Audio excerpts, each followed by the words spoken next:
Kumusta po? Narito po ulit ang update natin para sa lagay ng ating panahon ngayong hapon po ng April 14, 2024 na kung saan sa ngayon ay patuloy pa rin na easterlies ang hangin na patuloy na umihip dito sa ating bansa.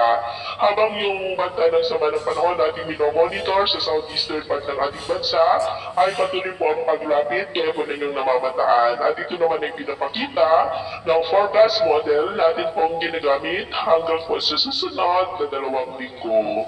At sa lagay ng ating panahon, ngayong hapon ay maayos ang panahon sa malaking bahagi ng ating bansa pero may chance pa rin ng ulap na kalangitan with isolated rains sa ilang bahagi po ng Ilocos Region, Cordillera, Camarines Norte, Masbate at Samar Provinces. At mamayang gabi, maayos pa rin ang panahon sa malaking bahagi ng ating bansa maliban lamang sa mga tsansa ng mga isolated rains sa ilang bahagi po ng Ilocos Region, Cordillera, Pangasinan, Southern Samar at Romblon.